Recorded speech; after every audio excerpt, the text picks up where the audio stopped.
আরো নিউজে কি এসছে দেখো, আমাদের নিষ্কণ প্রধান বালময় প্রভুকে পুলিশ গ্রেফতার করেছে। সব ষড়যন্ত্র আর মানা যায় না জেঠু। বাংলাদেশের মধ্যে হয়ে গেছে জেঠু, শুধু তোমার হয়নি, আমারও হয়ে গেছে। নিচে তাকিয়ে দেখো।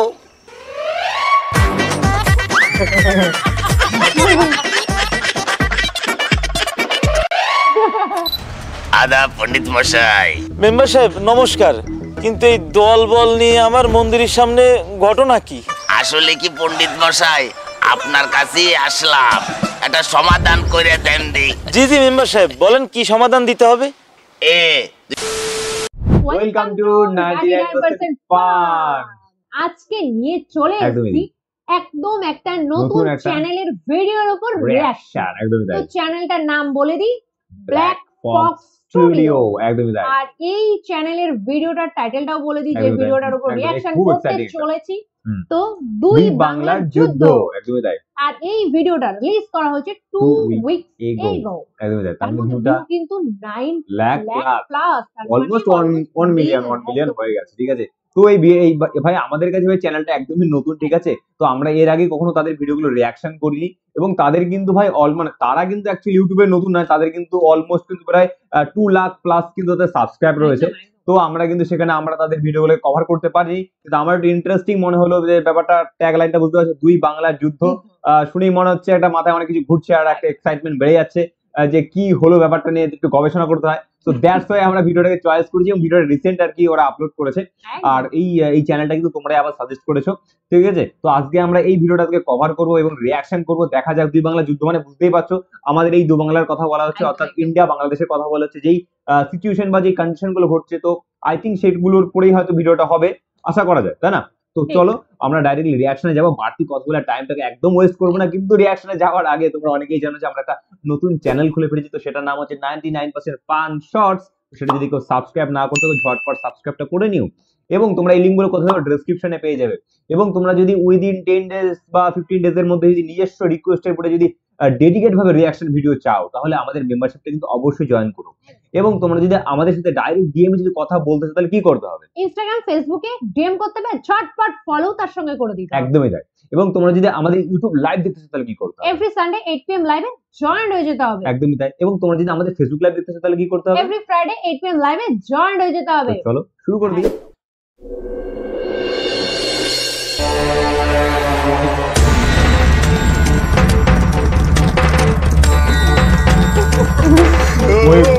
ভাই এটা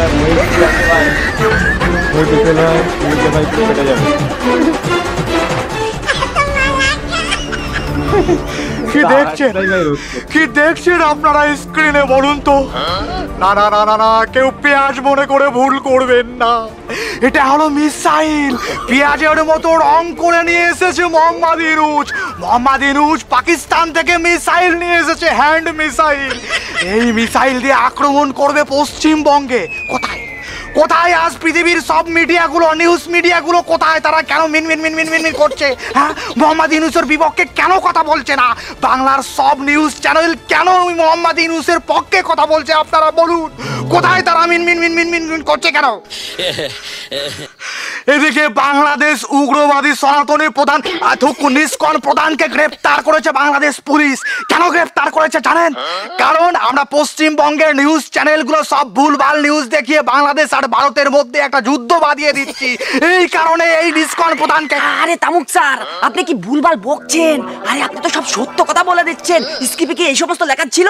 স্ক্রিপ্টে লেখা ছিল বাংলাদেশের ওই সনাতন ধর্মদের যেভাবে পিটাচ্ছে, ঘরে আগুন ধরে দিচ্ছে, এই ধরনের ভুলভাল কথা বলবেন আপনি। আপনি সব সত্য কথা বলে দিচ্ছেন।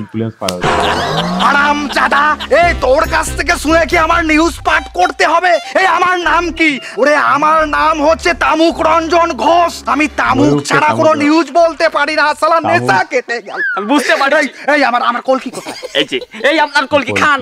যা সালা ওদিক যা। আরে তামুক স্যার, ওদিকে ক্যামেরা ওপেন করা লাইভ চলছে। ওরে ওরে হতভাগা, কেটে দেবো। আমার নেশাটাই করতে দিল না সালা। ধর বেরো। কথার মধ্যে শুধু কথা বলে। চ্যানেল নাম হচ্ছে বারার বাংলা। সুপ্রিয় দর্শক, আপনারা মোহাম্মদ ইউনূসের এই অত্যাচারের বিপক্ষে কথা বলুন। পশ্চিমবঙ্গের সব সনাতনী ধর্মাবলম্বীরা লং মার্চে বেরিয়েছে, বাংলাদেশ ঘেরাও দেবে। আপনারা আর কেউ মিনমিন করবেন না, আপনারা সবাই ঘর থেকে বেরিয়ে পড়ুন, আক্রমণ করুন বাংলাদেশকে শেষ করে দিন আপনারা। যেটু আর সহ্য হচ্ছে না, সব কটাকে মেরে দেবো, টাইম নেবো না, অস্ত্রপাতি যা আছে সব বের করো, যা আবার হয়ে যাবে আজ। আরে বাবারে, হঠাৎ করে ঠাস করে লাফিয়ে উঠে শুরু করে দিলি, কি হয়েছে কি সেটা বলবি তো। জেঠু, তুমি দেখতে পাচ্ছ না টিভিতে কি সংবাদ হচ্ছে? তুমি দেখো না, বাংলাদেশের যত সনাতন ধর্মী আছে সবাইকে মেরে ফেলছে, আগুন দিচ্ছে ঘরে ঘরে। আরো নিউজে কি এসছে দেখো, আমাদের নিষ্কন প্রধান বালময় প্রভুকে পুলিশ গ্রেফতার করেছে। সব ষড়যন্ত্র আর মানা যায় না জেঠু। কি বলছিস? ওরে কে কোথায় আছিস? যার যা আছে সব নিয়ে লাফিয়ে পড়। আমাদের নিষ্কন প্রধান বালময় ঠাকুরকে মেরে দিয়েছে বাংলার মানুষ। জেঠু, তোমায় বলি একটা, তুমি শোনো, আর একটা নিউজও ঠিকভাবে দেখো না। আমি কখন বললাম বালময় প্রভুকে ওরা মেরে দিয়েছে? আমি বলেছি বালময় প্রভুকে পুলিশ অ্যারেস্ট করেছে। ওরে বাবারে, হলো একই কথা। আজ শুনছিস ধরে নিয়েছে পুলিশ, দুদিন পর শুনবি মেরে দিয়েছে। না, ও পাড়াবার তোর পিসিরা রয়েছে, তাহলে তো ওরাও বিপদে পড়েছে, ওদেরও মেরে দেবে। এখন কি করা যায় বলতো? আরে জেঠু, নিউজে দেখলাম কি জানো, শয়ে কোটি কোটি মানুষ বর্ডারের দিকে যাচ্ছে, কাল নাকি বাংলাদেশ ঘেরাও দেবে। কি বলছিস? এই তো সুযোগ, চল বাংলা দখল করে আসি, আর এদিকে তোর পিসি মাদেরকেও নিয়ে আসি। জেঠু, অস্ত্রপাতি কিছু নিতে হয় না? আরে না রে, বয়স হয়েছে তো কি হয়েছে, বাংলাদেশের বর্ডারে দাঁড়িয়ে মুতে দেবো, শালা বাংলাদেশ ভেসে যাবে, কোনো অস্ত্রপাতি লাগবে না। কি বলছো জেঠু, এই বুড়ো বয়সে তোমার এত জোর? আরে মালটা বুড়ো হয়েছে তো কি হয়েছে, ইঞ্জিন এখনো সচল আছে। তাহলে জেঠু, আমিও আজকে থেকে শপথ করলাম, শপথ, যতদিন না বাংলাদেশ বর্ডারে আমি যাচ্ছি ততদিন আমি এ দেশে আর মুতবো না, ও দেশে গিয়েই মুতবো। চল সকাল সকাল বেরিয়ে পড়তে হবে, সব গুছিয়ে নি। সকাল ঘুমিয়ে পড়ি, চলো জেঠু, সকাল। এনে সানে বুঝলি, দেশে যে কি শুরু হলো কিছুই বুঝতে পারতেছি না। কেন, কি হলো আবার? সবই তো ঠিক আছে। কি বাল ঠিক আছে? তুই দেখছিস ইন্ডিয়ান যে নিউজ চ্যানেল গুলো আছে এরা কি শুরু করেছে? আরে হয় ভাই, ওই হকার সাংবাদিক বান্দরের মতো লাফায় আর দৌড়ায় আর ভুলভাল নিউজ করে। ও ভালো কথা, আজকের আমি ইন্ডিয়ান নিউজ চ্যানেল দেখলাম, ওরা নাকি লং মার্চ করতে করতে বর্ডার ক্রস করে আমাদের দেশে ঢুকে ওই বালময় প্রভুরে ছাড়াই নিয়ে চলে যাবে। ওরে থাম, ওরা বালময় পুকুরে ছাড়াই নিয়ে যাবে আর আমরা বসে বসে তামুক খাবো। একবার ঢুকতি দে, তারপর দেশ কি করি।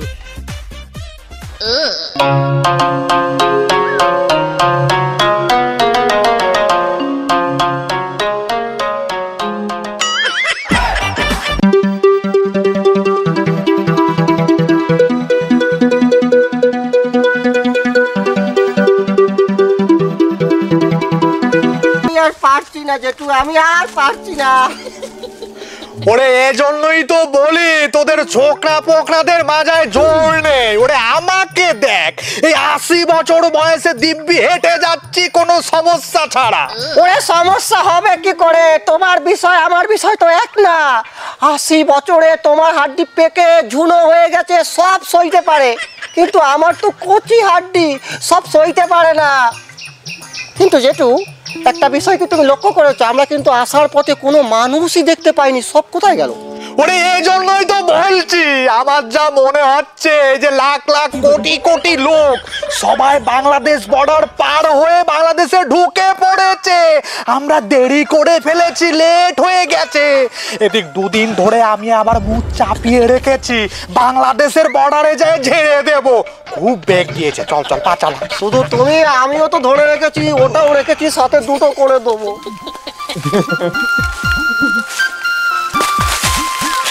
ওরে নগেন, আমাকে নিয়ে যা। ওরে তোমার নাকি 80 বছর, হাড্ডি পেকে গেছে, এখন আমায় ডাকছো কেন? ওরে এখান থেকে উঁচু হয়ে আসতে গেলে একটু প্রেসার লাগে, প্রেসারটা তো আমি দিতে পারি না রে। প্রেসার দিও না, ওপারে যে কিন্তু হিচু করতে হবে। এটা আটকে গেছে।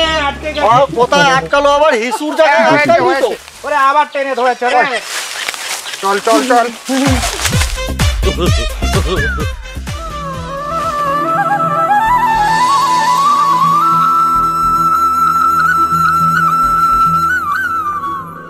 হলো সে যেন আমার পাছে আজও বসে আছে। অত ভাগা সে যেন আমার পাশে আজও বসে আছে। এই হাত চালিয়ে কাজ কর। আজ স্টুডিও থেকে আসছে জানিস? ওসব জেনে আমার কি বড় লাভ হবে? ওরে বাংলাদেশ থেকে অবুজ মজুমদার দা আসছে। সে বাংলাদেশের বিপক্ষে কথা বলবে, আমাদের ভারতের পক্ষে কথা বলবে। হাত চালিয়ে কাজ কর। এই সেরেছে, আমার কাজও বেড়েছে। এসে বলবে চা দাও, কফি দাও, বাংলাদেশের বিপক্ষে কথা বলবে, না জানে কোলকে চেয়ে বসে। কারণ বাংলাদেশের বিপক্ষে যারা কথা বলে তা তো কোলকেও খায়। কিছু বললি না? না না, কিছু বলতেছি না, কাজ করতেছি। হাত চালিয়ে কাজ কর। সে যেন আমার পাশে।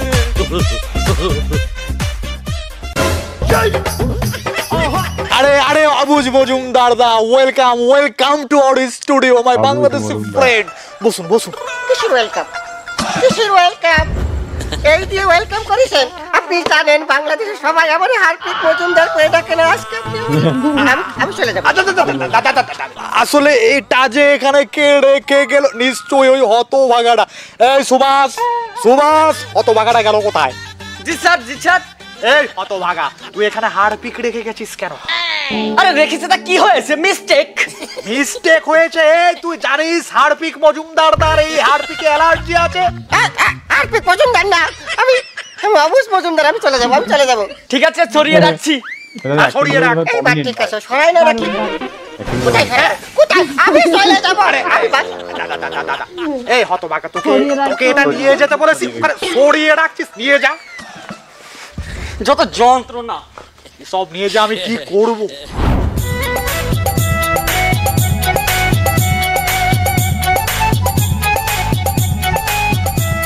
যেটু কখন থেকে হাঁটছো? আমার গলা শুকিয়ে কাঠ হয়ে গেছে। একটা দোকান দেখতে পাচ্ছি, তুমি একটু বসো, ওখান থেকে জল খাবার খেয়ে নি। আচ্ছা একটা বিস্কুট নিয়ে আসিস, দুজন মিলে ভাগ করে খাবো। এই বাবা, পাটা সরিয়ে বসো। লোকজন এসেছে, একবার শুয়ে আছে খেলিয়ে। যেটু দোকান তো দেখছি, কিন্তু দোকানদার মনে হয় দোকানে নেই। দাদা, দোকানদার কোথায় বলতে পারেন? দোকানদার নাই, এই দোকান চলে না, এই জন্য বন্ধ রাখে। কিন্তু আপনারা কারা? এর আগে তো এই এলাকায় আপনাকে দেইনি। ওরে বাবারে, আমরা সেই বারাসাত থেকে এসেছি, বাংলাদেশে যাবো। তাই শুধু বাংলাদেশে যাবো না, বাঙালিদের ধরে মেরে হাগিয়ে দেবো, সনাতনদের উপর অত্যাচার বার করে দেবো।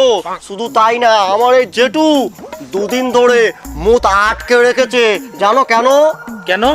ওরে বর্ডারে যে জেঠু দাঁড়িয়ে মুহূর্তে বাংলাদেশ ভাসিয়ে দেবে। কি বলো জেঠু? হ্যাঁ। আচ্ছা বাবা, এখান থেকে বাংলাদেশ বর্ডার কত দূর? মানে এখান থেকে বাংলাদেশে যেতে কত সময় লাগবে? ওরে বাবা, তোরা তো অলরেডি বাংলাদেশের মধ্যে। আচ্ছা আচ্ছা, বাংলাদেশের মধ্যে হয়ে গেছে। জেঠু শুধু তোমার হয়নি, আমারও হয়ে গেছে। নিচে তাকিয়ে দেখো।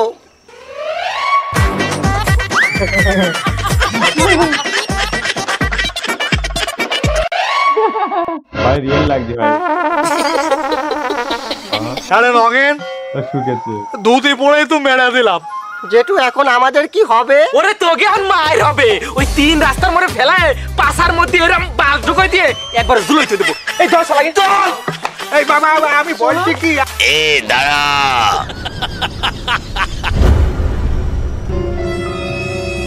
উম্মত পেরেশান। ও মেম্বার সাহেব, আসেন আসেন, ধ্যান কাণ্ডটা কি? একে না মারে মারা যায়। আমি দূরেতে দাঁড়াই সব শুনেছি, তোরা আগে গায়ে হাত দিস নে। গায়ে হাত দেবে মানে আর কি নাকি? গায়ে হাত দিয়ে দেখেছো কখনো? আগুন জ্বালিয়ে দেবো, সব সারকার করে দেবো। দেখছেন মেম্বার সাহেব, একে ব্যবহারটা দেখছেন, একে না মারে মারা যায়। আরে না না, ওকে গায়ে যদি আমরা হাত দিই তালি ওগে মধ্যে আর আমাকে মধ্যে তফাৎ থাকলো কি? আরে সালা তফাৎটা কি থাকলো মানে তোরা কি করছিস? আমাদের সনাতন ধর্মী লোকদেরকে নির্যাতন করে ঘর বাড়ি পুড়িয়ে বর্ডারের ওপারে ফিকে মেরে আসছিস, আবার লেকচার মারা হচ্ছে বড় বড়। যেটু কিছু বলছো না কেন তুমি? আরে থামো থামো, মুখে যা আসতেছে তাই তুমি কয়ে যাচ্ছ। এদেরকে ধরে নিয়ে ঠাকুর মশাইয়ের কাছে চল, তালি সব ক্লিয়ার হয়ে যাবে না। উম্মত পেরেশান। এই চল চল। এই শাবাশ, থাকবে ভালো কিন্তু অ্যাক্টিংটা বেশ ভালো। থাকবে না, বাংলাদেশ নামে কোনো দেশ পৃথিবীতে থাকবে না, হারিয়ে যাবে। মোহাম্মদ ইউনূস কি মনে করেছেন? হ্যাঁ, এই যে এই সমস্ত দাঙ্গা ফ্যাসাদ করে পাকিস্তান থেকে অস্ত্র এনে আপনারা এই পশ্চিমবঙ্গে আক্রমণ করবেন? থাকবে না।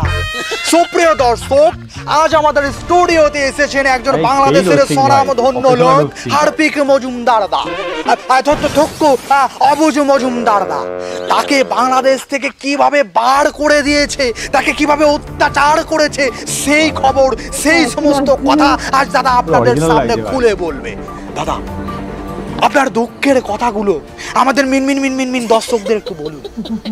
আসলে এই কথাগুলো আমি বলতে চাই না, কারণ বাঙালি হিসেবে আমি লজ্জিত।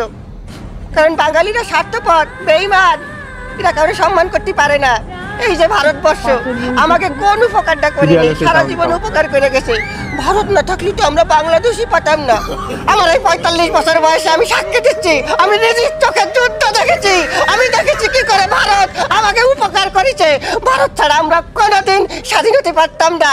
কিন্তু আমাদের বাঙালি জাতি বেঈমান, নেমো খারাম, তারা কোনোদিন আমার মতো সাক্ষী দেবে না যে যুদ্ধের সময় আমাকে এত বড় উপকার তারা করেছে। এমনকি তারা আমারও দেশটা বাইর করে দিছে, আমার নাম দিছে হার্পিক। আমি কি কোনদিন হার্পিক খাইছি? আমি কোনদিন হার্পিক খাইনি। আমি একদিন টেস্ট করে দিয়েছি, কিটা দিয়ে ফেলাইছে, আমার নাম দিছে হার্পিক মজুমদার। দাদা, আমি আজ চিল্লাবো না, আজ আমি কোনো চিল্লিয়ে কথা বলবো না। যা বলবে সব বলবে দাদা। তার মতো একজন নিরীহ শান্ত লোককে কিভাবে বাংলাদেশ থেকে পাশায় লাঠি দিয়ে বার করে দিয়েছে আপনারা দেখেছেন সেটা। তাহলে বুঝুন, বাংলাদেশ একটা জঙ্গি দেশ। এই দেশ কাউকে সম্মান করতে জানে না।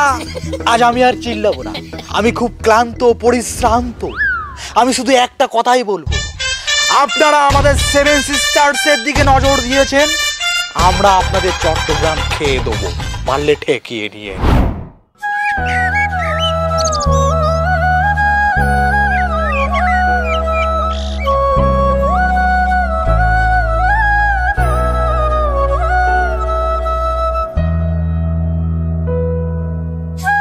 আসসালামু আলাইকুম পুরোহিত মশাই। নমস্কার ইমাম সাহেব। বাড়ির সবাই কেমন আছে? জি ভালো আছে। আপনার বাসার সবাই কেমন আছে? আলহামদুলিল্লাহ ভালো। তাই এই বদ দুপুরবেলা মন্দিরে একা একা কি করতেছেন? সামনে পুজো তো, তাই একটু মন্দিরটা সংস্কার করতেছি। তা ঠিক আছে, দেশের পরিস্থিতি তো তেমন ভালো না, দুষ্টু লোকের তো অভাব নেই। খিড়ে আবার কোয়ান্তে কি কইরে বসে বলা তো যায় না। ঠিক বলেছেন ইমাম সাহেব, আমরা তো এই দেশের সব ধর্মের লোক মিলেমিশে বসবাস করতে চাই, কিন্তু কিছু অসাধু চক্র আমাদের ভিতরে দাঙ্গা বাঁধানোর জন্য ব্যস্ত হয়ে পড়েছে। আসসালামু আলাইকুম ইমাম সাহেব। ওয়ালাইকুম আসসালাম। আদাব পণ্ডিত মশাই। মেম্বার সাহেব নমস্কার, কিন্তু এই দল বল নিয়ে আমার মন্দিরের সামনে ঘটনা কি? আসলে কি পণ্ডিত মশাই, আপনার কাছেই আসলাম, একটা সমাধান করে দেন দি। জি জি মেম্বার সাহেব, বলেন কি সমাধান দিতে হবে? তুই ঘটনাটা পণ্ডিত মশাই রে খুলে ক। পণ্ডিত মশাই, এরা দুইজন সেই পশ্চিমবঙ্গতে আইছে আমাকে বাংলাদেশে একটা দাঙ্গা সৃষ্টি করতে। এরা বলতে চাচ্ছে আমরা নাকি বাংলাদেশের মধ্যে সংখ্যালঘু মানুষের উপর আক্রমণ করতেছি, বাড়িঘর পুরোই দিচ্ছি। আমরা আগে এত করে বুঝাইলাম যে না, আমরা বাংলাদেশের মানুষ এসব কিছু করতেছি না, আমরা মিলেমিশে বসবাস করতেছি। তারপর এরা আমাদের কথা শোনে না। এই জন্যই পণ্ডিত মশাই আপনার কাছে নিয়ে আসলাম, আপনি একটু এদের বুঝাই বলেন তো। ছোকরা তুমি থামো। আমরা নিউজে যে সমস্ত জিনিস দেখছি, এটা কি ভুল দেখছি নাকি? হ্যাঁ, বাংলাদেশের সব লোকজনের মন্দির পুড়িয়ে দিচ্ছ তোমরা, ঘর বাড়ি সব একেবারে জ্বালিয়ে পুড়িয়ে ছাড়খাড় করে দিচ্ছ, এসব কি মিথ্যা কথা, তাই না? একেবারে মিথ্যা কথা। ওরে কিছু নিউজ আছে পণ্ডিত মশাই, আপনি তো জানেন এই ইন্ডিয়ার কিছু নিউজের জন্য এরা ওই নিউজই আপনার বিশ্বাস করে ফেলাচ্ছে। জি জি মুরব্বী, এতক্ষণ ইনি যা বললো সবই সত্য কথা। এদেশে সংখ্যালঘুদের উপর কোনো অত্যাচার হচ্ছে না, বরঞ্চ আমরা এদেশের সংখ্যালঘুরা যখন বিপদে পড়ি এই মুসলমানরা আমাদের পাশে এসে দাঁড়ায়। এই তো কিছুদিন আগে দেশের যখন আইন শৃঙ্খলা খারাপ হয়েছিল তখন মাদ্রাসার কিছু ছাত্ররা আমার মন্দির পাহারা দিছিল। এই পয়েন্ট পণ্ডিত মশাই, এ দেশে যদি সংখ্যালঘুদের উপর অত্যাচার নাই হয় তাহলে মন্দির পাহারা দিতে হবে কেন? এটা বলুন আমাকে। আমাদের বুঝিয়ে বলুন, আমরা বুঝে তারপরে দেশ থেকে যাবো। হ্যাঁ শোনেন মুরব্বী, আমাদের সমাজে অসাধু লোকের অভাব নেই। এই তো কিছুদিন আগে আমাদের ধর্মের লোক মন্দির ভেঙে মুসলমানদের উপর দোষ চাপাইছে, এটার প্রমাণও আছে। সে না হয় বুঝলাম, কিন্তু আমাদের জবাব দিন, এদেশে নাকি অনেক সংখ্যালঘুদের উপর অত্যাচার নির্যাতন চলছে। ওরে তাদের বাড়িঘর সব পুড়িয়ে বর্ডারে ঘাড় ধাক্কা ধরে ঠেলে পাঠিয়ে দিচ্ছে। আমি নিজ চোখে দেখেছি মিডিয়াতে। কি জেঠু, এটা তুমি কি বলবে বলো, এবার বলো। আরে শুনুন দাদা, এরকম ঘটনা আমাদের দেশে কোনো কিছু ঘটেনি, বরং উল্টো আপনাদের দেশের কিছু মিডিয়া মিথ্যা বানোয়ার তথ্য প্রচার করছে। কই, আমরা তো দেশে ভালোই আছি, আমরা তো কোনো অভিযোগ দিইনি, শুধু আপনারা ওপার বসে লাফাচ্ছেন। শোনেন ভাই, আমরা যদি প্রকৃতপক্ষে আমাদের দেশে সংখ্যালঘুদের উপর অত্যাচারই করতাম, তাহলে আপনারা যে বর্ডার ক্রস করে আমাদের এখানে আসছেন, এত সময় আপনাদের হাড্ডি মাংস আলাদা করে আবার বর্ডারে পাঠিয়ে দেওয়া হতো। কিন্তু সেটা তো হয়নি, আপনারা তো এখনো এখানে সুস্থভাবেই দাঁড়িয়ে আছেন। এর মানেই বোঝা যায় যে আমাদের দেশের সব ধর্মের মানুষ আমরা মিলেমিশে একসাথে বসবাস করতে চাই। কিন্তু আপনাদেরই দেশের কিছু অসুস্থ মিডিয়া আমাদের দেশ সম্পর্কে প্রোপাগান্ডা ছড়িয়ে আমাদের এই দুই দেশের সুসম্পর্ক নষ্ট করার জন্য উঠে পড়ে লেগেছে। ঠিকই বলেছে হুজুর, এ দেশে তো সবাই দেখছি দিব্যি সুস্থ ভালোভাবে বসবাস করছে, আমরা ওপারে বসে ওই ভুলভাল নিউজ দেখে লাফালাফি শুরু করেছি। আমাদেরই ভুল হয়েছে। পণ্ডিত মশাই, হুজুর আমাদের মাফ করে দিবেন, চল আমরা আমাদের দেশেই ফিরে যাই। আমি বলছিলাম কি, যেহেতু আমরা চলে এসেছি এদেশে তো আমাদের পিসি বাড়ি আছে, বাংলাদেশে তো আসা হয় না, যেহেতু এসেই পড়ি, চলো পিসি বাড়ি থেকে ঘুরে আসি। হ্যাঁ চল তোর পিসির বাড়িতে ঘুরে আসি। চলেন আমরা চলুন সাথে চলুন। তো আমরা খুব ইমপ্রেসিভ যে আমাদের যে কথাটা প্রত্যেকটা ভিডিওতে বলি, যে আমাদের কিছু ইন্ডিয়ার কিছু বাজি মিডিয়া আছে যারা প্রোপাগান্ডা ক্রিয়েট করে আমাদের দুই দেশের ভেতরে সম্পর্কটা নষ্ট করছে। এই টপিকটার উপরে সবাই কাজ করছে, এটা আমাদের খুব ভালো লাগছে যে এই টপিকটাকে সবাই হাইলাইট করছে। আর এটাই সত্যতা এবং এটাই বাস্তবতা, যে বাস্তবতাটাকে সবকটা চ্যানেলে কিন্তু প্রায় অলমোস্ট তুলে ধরছে একই রকম ভাবে। মানে একই রকম ভাবে নয়, মানে ডিফারেন্ট ওয়েতে। কিন্তু ভাই মানে প্রত্যেকের কিন্তু একটাই কিন্তু তার মোরাল, যে ইন্ডিয়ার কিছু বাজে মিডিয়া আছে যারা প্রোপাগান্ডা ক্রিয়েট করে আর কি দুই দেশের মধ্যে সম্পর্ক নষ্ট, এটাই কিন্তু বাস্তবতা। আর এটা আমার খুব ভালো লাগছে। এইভাবে যদি বড় বড় চ্যানেলরা যদি এইভাবে পজিটিভ কোনো ভিডিও বানিয়ে এইভাবে যদি মানে দেশের জনগণকে যদি সচেতন করে, আই থিঙ্ক আমার মানে প্রবলেমটা খুব তাড়াতাড়ি সলভ হয়ে যাবে। তো সবাইকে থ্যাংক ইউ যারা যারা এই বিষয়টাকে সাপোর্ট করছো, এবং যারা যারা হয়তো এখনো অব্দি ভুল ধারণা তাদের মধ্যে আছে, তারা হয়তো আমার কোথাও না কোথাও মনে হচ্ছে তারা এই ধরনের ভিডিওগুলোকে দেখে তারা কিন্তু পজিটিভ দিকে কিন্তু ইনফ্লুয়েন্স হয়ে যাবে, আই থিঙ্ক, তাই না? তো আমার এই বিষয়টা ভীষণই ভালো লাগলো। এবং ভাই তাদের ভিডিওর কথাটা বলি, প্রত্যেকটা ভিডিওর লাইনের কথাগুলো পুরো জাস্টিফাইড এবং প্রত্যেকটা কথা বাস্তবতার সাথে বলা হয়েছে, এবং কোথাও আমি ইল্লিগাল কিছু পাইনি, এবং আমি কিন্তু ফুল সাপোর্ট করলাম তাদেরকে। আর এটা আমি সবাইকে বলি, এবং আবারও বলছি ভিডিওটাতে যে দেখো আমাদের ইন্ডিয়াতে কিন্তু যেরকম ভালো মিডিয়া আছে সেরকম খারাপ মিডিয়া আছে, তো সেখান থেকে কিন্তু তোমাকে ভালোটা বেছে নিতে হবে। তো সেই ভালো মিডিয়াগুলোকে তোমরা মানে ফলো করো বা তাদের দ্বারা কিন্তু ইনফ্লুয়েন্স। ওকে, তো এটুকুই আমার বক্তব্য, এবং তোর বক্তব্যটা বলে। আমার বক্তব্য সেমই, তুই যেটা বললি যে চলতে গেলে সবসময় আমাদের ভালো আছে, ভালো থাকবে, খারাপও থাকবে। এটা তো চলতে গেলে এদেরকে নিয়ে ভালো মন্দটাকে নিয়ে চলতে হবে। এবার হচ্ছে ভালোটা তুমি অ্যাকসেপ্ট করবে না খারাপটা অ্যাকসেপ্ট করবে, সেটা পুরোটাই তোমার চয়েস, তোমার পছন্দ। কিন্তু ভালোটা যদি অ্যাকসেপ্ট করো তো তোমাদের ইন ফিউচার তোমাদেরই ভালো হবে। একদমই তাই। তো আর বেশি কথা বলে বেকার লেন্থ বাড়াবো না। তোমাদের যদি আমাদের রিঅ্যাকশন ভালো লেগে থাকে, যা করার করে দিও। তো আজকের মতন এইটুকুই, আবার দেখা হবে নতুন কোনো ভিডিওর রিঅ্যাকশন নিয়ে। তো চলো, বাই বাই।